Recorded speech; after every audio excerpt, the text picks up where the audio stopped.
এটা বুঝি না যে পবিত্র ঈদের দিনও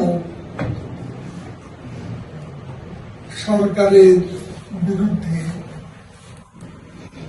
মিথ্যাচার অপপ্রচার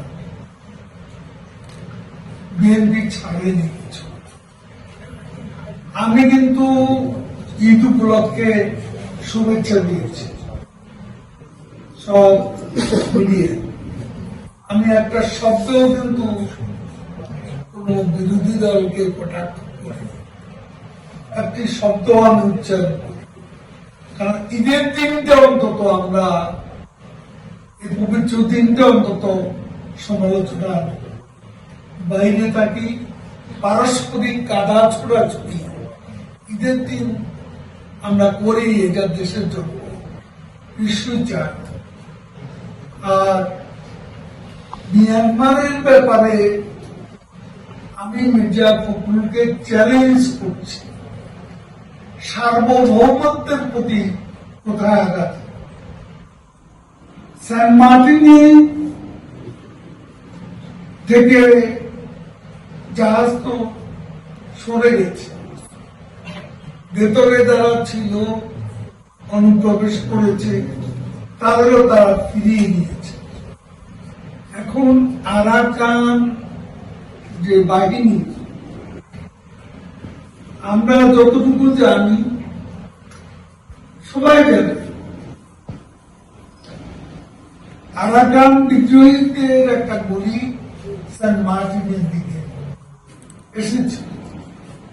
আরাকান বিদ্রোহীরা তো সে দেশের সরকারের বিরুদ্ধে, তারা সরকারের বিরুদ্ধে লড়ছে। কাজেই মিয়ানমারের যে সরকার যেভাবে থাক, সেনা শাসিত যে সরকারের এখানে বাংলাদেশের বিরুদ্ধে সার্বভৌমত্ব লঙ্ঘনের কোন ঘটনা বা সংঘাত সরকারের পক্ষ থেকে উস্কানি দেওয়া এ পর্যন্ত। আমরা তো মির্জা ফখরুলের বক্তব্য আগেই বলেছি, আমরা কাউকে আক্রমণ করব, কিন্তু আক্রান্ত হলে আমরা জবাব। একথা আমি নিজেই বলেছি। আমরা তো আর্জেন্টিনার মতো 300% ইনফ্লেশন আমাদের নেই, পাকিস্তানের মতো 25% ইনফ্লেশন আমাদের, টার্কির মতো 70% ইনফ্লেশনের দেশও বাংলাদেশ। এত প্রপাগান্ডা, এত সমালোচনা, এই দেশটাকে শ্রীলঙ্কা বানিয়ে ফেলেছিল দেশের কিছু বুদ্ধিজীবী যারা বিএনপির সমর্থন।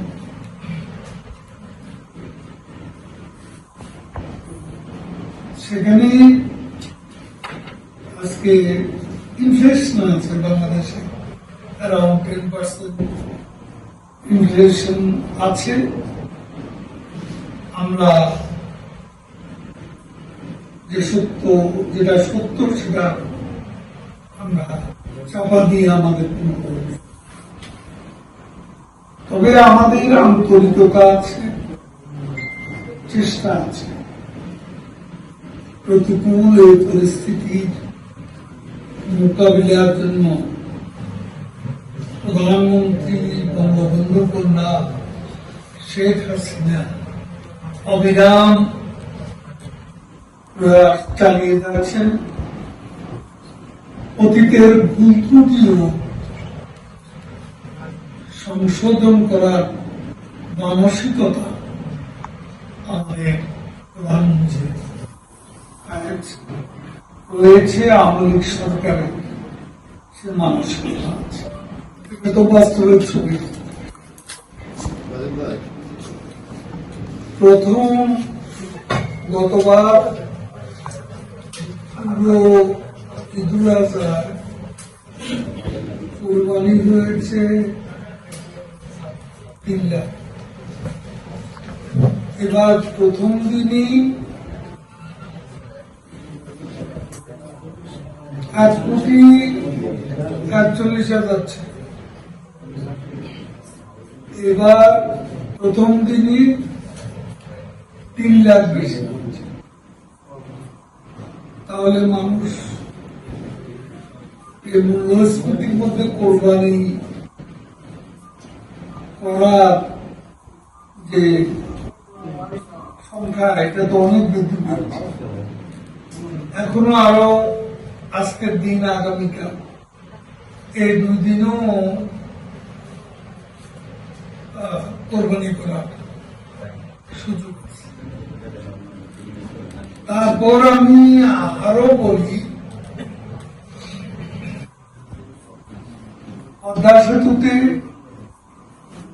টোল আদায় হয়েছে 5 কোটি। বঙ্গবন্ধু সেতুতে টোল আদায় হয়েছে 4 কোটি।